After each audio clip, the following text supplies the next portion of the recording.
आहड़ सभ्यता प्राप्त होती है। कहां पे? तो आप कहोगे साहब उदयपुर में। मैंने बताया नदियों के किनारे होती थी, तो आयड़ नदी है, या ज्योग्राफी वाले सर और बताएंगे कि उसी नदी का नाम बेड़च है।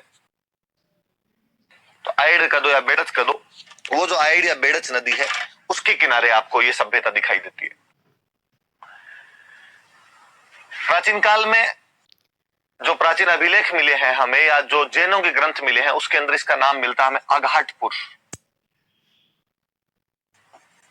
किसका नाम? अघाटपुर हुआ करता था प्राचीन अभिलेखों में और जैन ग्रंथों में। शक्ति कुमार का एक तो आठपुर अभिलेख मैंने भी आपको बताया था, अघाटपुर भी कहते थे, आठपुर भी कहते थे। जिसमें मैंने बताया था कि अल्लट ने हुण राजकुमारी हरिया देवी से विवाह किया था और हरिया देवी ने हर्षपुर नामक एक गांव बसाया था। तो उसी हम आठपुर अघाटपुर की बात कर रहे थे। स्थानीय भाषा में लोग इसको धूलकोट कहते हैं। ताम्र पाषाणिक सभ्यता है, चैल्कोलिथिक सिविलाइजेशन थी। तांबा खूब सारा मिला है हमें यहां से, इसलिए इसका नाम ताम्रवती नगरी है। कॉपर सिटी थी। और वास्तव में तो हमें तांबा गलाने की भट्टियां मिली है यहां से।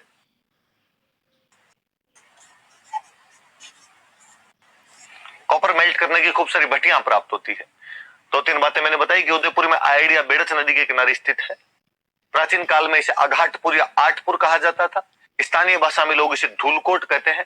तांबा गलाने की भट्टियां प्राप्त हुई है, इसलिए इसको ताम्रवती नगरी के नाम से भी जाना जाता है। इसकी खोज करने वाले थे आरसी अग्रवाल। रतन चंद्र अग्रवाल थे, उन्होंने इसकी खोज की थी। उन्होंने बताया था कि साहब इस टीले के नीचे कुछ ना कुछ देखो आपको मिलेगा। बाद में जो एक्सकेवेशन करने वाले थे, जिन्होंने इसका उत्खनन किया था, वो लोग सबसे पहले उत्खनन करने के लिए आए थे यहां पे अक्षय कीर्ति व्यास। अक्षय कीर्ति व्यास ने सबसे पहले उत्खनन किया था। फिर यहां पे उत्खनन इन्होंने आरसी अग्रवाल सर ने खुद ने किया था।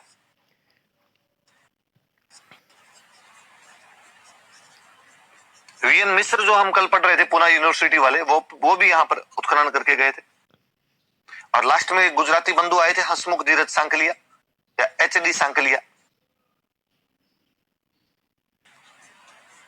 उन्होंने ये भी यहां पर उत्खनन किया था। दोनों तीनों बातें याद रखेगी। इसको discovered by Ratan Chandra Agrawal and excavated by Akshay Kirti Vyas, Ratan Chandra Agrawal, Virendranath Mishra और हसमुख धीरज सांकलिया जो थे, उन्होंने इसका उत्खनन किया था। वापस देख लेना नॉर्मल जानकारी। आहड़ उदयपुर जिले में आयड़ या बेड़च नदी के किनारे स्थित है, जिसे प्राचीन अभिलेख और जैन ग्रंथों में अघाटपुर या आठपुर कहा गया है। स्थानीय भाषा में लोग इसे धूलकोट कहते हैं और तांबा गलाने की भट्टियां प्राप्त हुई, इसलिए इसे ताम्रवती नगरी कहा जाता था। इसकी खोज रतन चंद्र अग्रवाल ने की थी और इसका उत्खनन अक्षय कीर्ति व्यास, रतन चंद्र अग्रवाल, वीरेंद्रनाथ मिश्र और आपके हसमुख धीरज सांकलिया द्वारा किया गया था। क्या मिलता है अपने को, क्या नहीं मिलता, हम उसके बारे में जाने। इससे तो आगे नहीं जा रहा।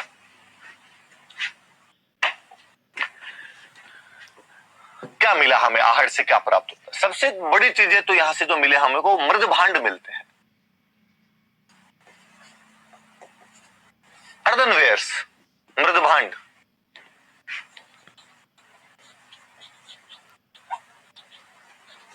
मृद मतलब मिट्टी, भांड मतलब बर्तन, मिट्टी के बड़े बड़े बर्तन, मटके टाइप के आप कह लो, वो प्राप्त होते हैं हमें यहां से।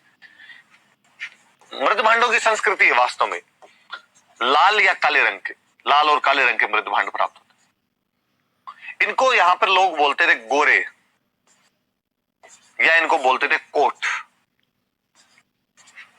आपको कोई कहेगा कि हमें आहड़ से लाल व काले अर्दनवेयर्स प्राप्त होते हैं, रेड एंड ब्लैक अर्दनवेयर्स या मृद भांड प्राप्त होते हैं, जिन्हें क्या कहा जाता था, तो लोकल लैंग्वेज में वहां के जो लोग थे उनको क्या कहा करते थे, तो इनको गोरे कहा करते थे और इनको कोट कहा करते थे। एक जगह से हमें 6 चूल्हे मिले हैं।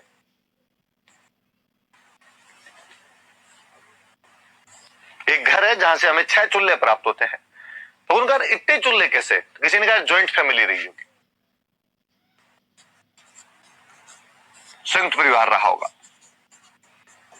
किसी ने कहा यह भी तो हो सकता है कोई लंगर चलता हो, यहां सामूहिक भोजन की व्यवस्था होती होगी, एक दिन तो सब यहां पर साथ में बैठ के खाएंगे, कलेक्टिव फिस्ट टाइप का कुछ होता हो।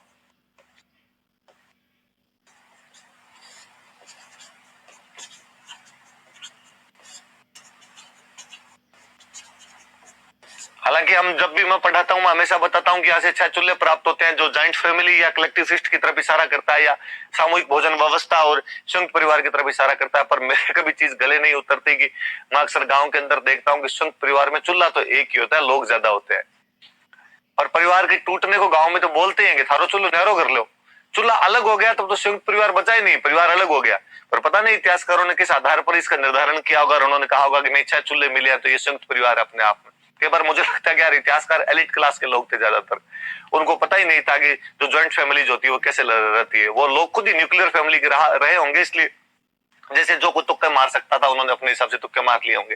तो संयुक्त परिवार और सामूहिक भोजन व्यवस्था की चीजें मिलती। एक यूनानी सिक्का मिला, ग्रीक कॉइन मिला है। यूनानी सिक्का मिला जिस पर अपोलो का चित्र बना हुआ है। अपोलो उनके भगवान सूर्य को कहते हैं, अपने जो सूर्य भगवान है उसको वो लोग अपोलो कहते हैं। तो ग्रीक कॉइन मिला जिसपे अपोलो का चित्र बना हुआ। इससे पता चलता है कि आहड़ के लोगों का संबंध कहीं ना कहीं उनसे रहा होगा, यूनान के लोगों से रहा होगा, व्यापार करते होंगे, व्यापार के सिलसिले में इधर से उधर आते होंगे। वैसे भी आहड़ व्यापार का एक मुख्य केंद्र हुआ करता था। तो यूनान में या तो लोग यहाँ से कोई गया होगा, वहां से कोई आया होगा, इसी वजह से उनका कोई नाप है। यदि आप में से किसी ने हॉलीवुड की ट्रॉय मूवी देखी तो ट्रॉय मूवी में एक डायलॉग भी है जिसके अंदर वो आक्रमणकारी अपोलो की मूर्ति तोड़ता हुआ कहता है, ये लो तुम्हारे सूरज के देवता अपोलो। तो अपने जिसको सूर्य भगवान कहते थे उनको अपोलो कह दिया करते थे। यूनानी सिक्का मिला, ग्रीक कॉइन मिला, इस पे अपोलो का चित्र बना। एक वाटर पोर्ट मिला है बिना हत्थे का, हत्थे नहीं है उसके, बिना हत्थे का जल पात्र प्राप्त होता है।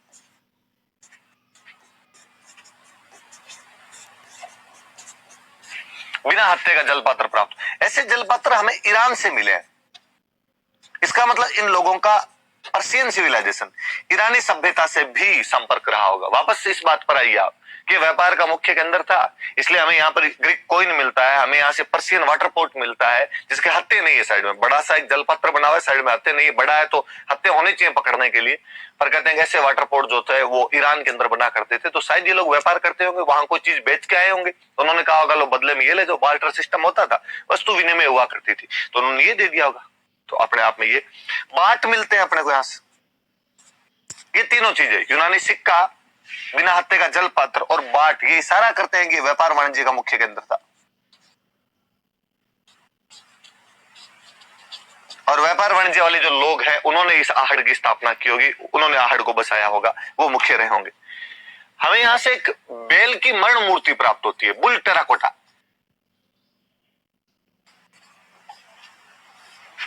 बैल की मरण मूर्ति प्राप्त होती है, बुल टेराकोटा एक प्राप्त होती है। मरण मूर्ति मतलब मिट्टी की बनी हुई मूर्ति है।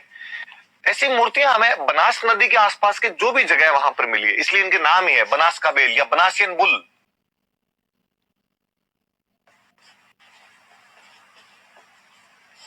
हमें यहां से खूब सारे पत्थर प्राप्त होते हैं, इसका मतलब ये पत्थर वाले जो उपकरण बनाने का मुख्य केंद्र था।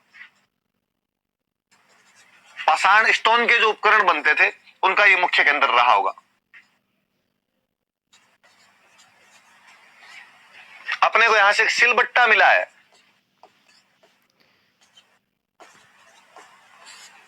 सिलबट्टा समझते हो, रगड़ने वाला जो आपके सिलबट्टा होता है, तो यहां से अपने को सिलबट्टा भी प्राप्त होता है, मिर्च विर्च रगड़ने के लिए घर में काम आता है, तो वो लोग ये भी रखा करते थे।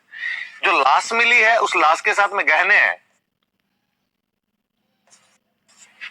इसका दो मतलब है, एक तो मतलब ये है कि जो बंदा मरा है और रसिया टाइप का आदमी है, गहने वहने पहन के रखता है। दूसरा मतलब ये है कि उसको कहा गया कि अगले जन्म में भी तेरे गहने काम आएंगे। इसका मतलब आहड़ के लोग पुनर्जन्म में विश्वास रखते थे, इसलिए शवों के साथ में गहने और आभूषण भी दफना दिया करते थे। तो पुनर्जन्म की छोरी में इन लोगों का विश्वास था, जो आज भी हिंदू धर्म का मुख्य आइडियोलॉजी मानी जाती है कि भाई पुनर्जन्म के अंदर तो विश्वास रखते हैं। तो वो जो चीजें हैं वो यहां पर भी मिलती है। वो छापे लगाने के ठप्पे प्राप्त होते हैं अपने को यहां से। इससे पता चलता है कि यहाँ पे रंगाई छपाई का उद्योग रहा होगा। व्यापार वाणिज्य का केंद्र है तो खूब सारी ऐसी उद्योग की चीजें तो रही होगी।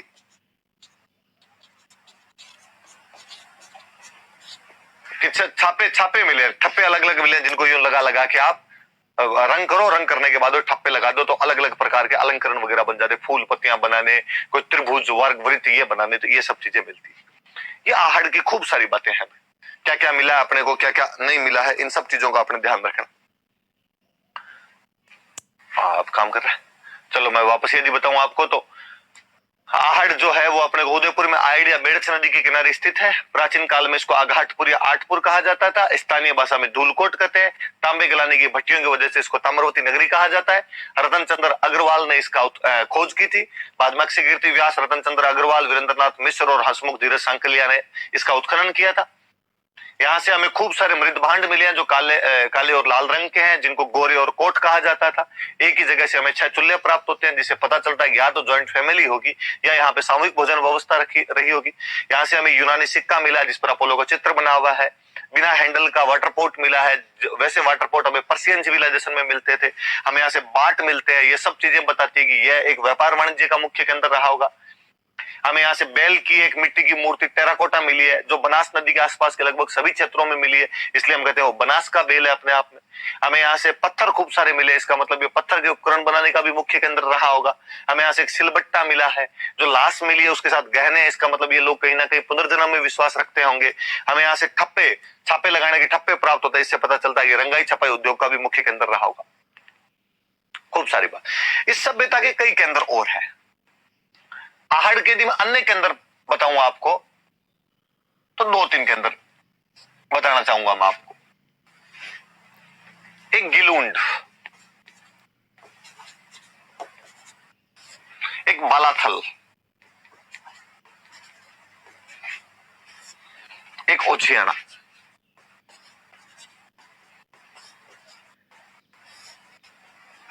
3 सेंटर अपने को और दिखाई देते हैं, गिलुंड, बालाथल और ओछियाना। गिलुंड राजसमंद में पड़ता है।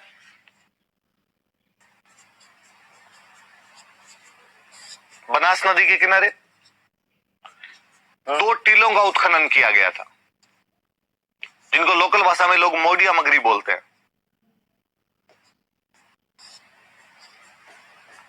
उस मोडिया मगरी का उत्खनन किया गया था, वहां से गिलुंड की सभ्यता अपने को पता चलती है। मैं ये 2 आगे बता दूंगा, मैं पहले इसके बारे में थोड़ी समझा दूंगा ना आपको। उत्खनन करने के लिए 2-3 लोग, एक तो वही आपके ब्रजवासी लाल, बीबी लाल जो कल हम पढ़ रहे थे कालीबंगा वाले, एक वीआर सिंधे। वीएन मिश्र नहीं हुए, अलग अलग आदमी, वीआर सिंधे अलग बंदे। एक विदेशी थे ग्रेगरी पोसल।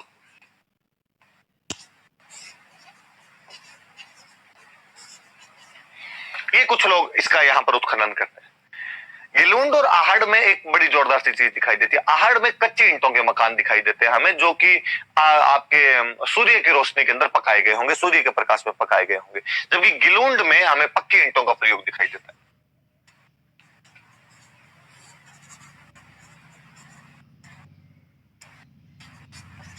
पक्की ईंटों का प्रयोग देता है, जबकि आहड़ में नहीं है, ये ध्यान रहे।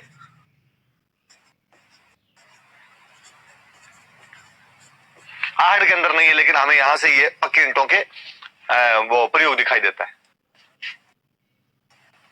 यहां पर हमें पत्थर की गोलियां, बॉल रिंग्स, कांच की गोलियां होती है वैसे पत्थर की गोलियां मिलती है।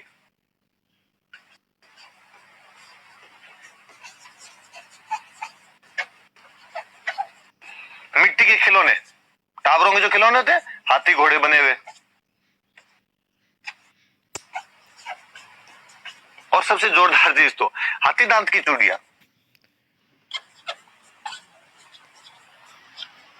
आज भी महिलाओं के लिए मुख्य सजावट का साधन है हाथी दांत की चूड़ियां। ऐसी कैसी हाथी दांत की चूड़ियां हमें गिलुंड से भी प्राप्त होती है। गिलुंड में हाथी दांत की चूड़ियां मिलती है। तो यहां तक है ना भाई गिलुंड के बारे में। राजसमंद जिले में बनास नदी के किनारे 2 टीलों का उत्खनन किया गया, जिसे स्थानीय भाषा में लोग मोडिया मगरी कहते थे। उत्खनन करने वाले ब्रजवासी लाल, बीआर सिंधी और ग्रेगरी पोसल थे। आहड़ में जहां हमें कच्ची ईंटों का प्रयोग दिखाई देता है, वहीं पर यहां पर हमें पक्की ईंटों का प्रयोग दिखाई देता है। पत्थर की गोलियां मिलती है हमें, यहाँ पे मिट्टी के खिलौने मिलते हैं और हाथी दांत की चूड़ियां प्राप्त होती है।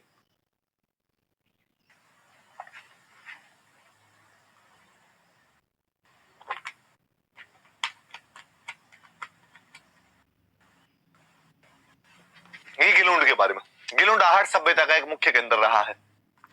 और आहड़ सभ्यता का मुख्य केंद्र, एक मैंने अभी बताया आपको, बालाथल उदयपुर में स्थित एक जगह है। वीएन मिश्र उत्खनन करके गए। वही वीरेंद्रनाथ मिश्र। यहां से तो यार बड़ी जोरदार चीजें मिली। 11 कमरों का एक भवन मिलता है। ये तो पक्का ही संयुक्त परिवार रहा होगा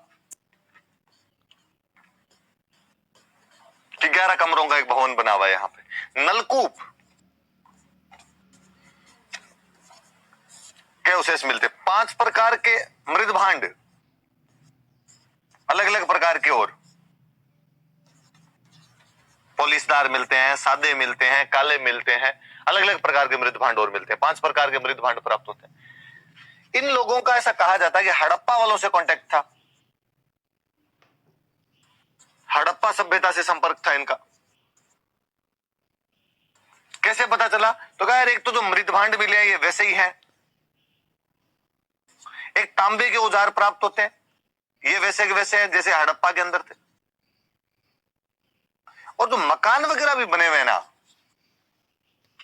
उनमें भी कहीं ना कहीं हमें दिखाई देती है चीज कि ये लोग यार हड़प्पा वालों के थोड़े नजदीक रहे होंगे, हड़प्पा वालों के पास में रहे होंगे। तो ये इन चीजों का इनसे पता चलता है। और यहां पर हाथ से बना हुआ कपड़ा, हाथ से बुना हुआ, सॉरी,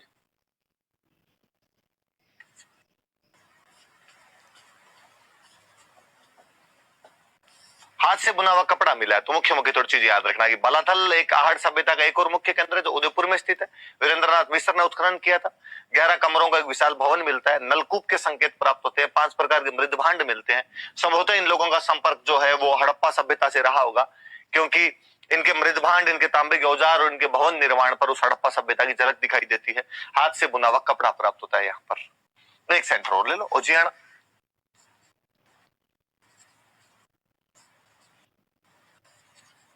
ये भीलवाड़ा में है।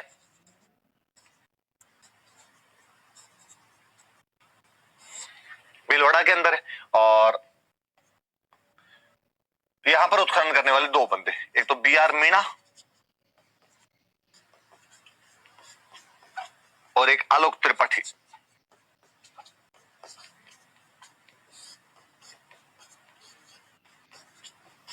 बी.आर. मीणा और आलोक त्रिपाठी 2 बंदे थे जिन्होंने यहां पर उत्खनन किया था। तो ये और याद रख लेना थोड़ा सा। ओजियाना भीलवाड़ा में है जहां बी.आर. मीणा और आलोक त्रिपाठी। यहां तो ज्यादा कोई बातें नहीं। गाय और बैल की मरण मूर्तियां प्राप्त होती है।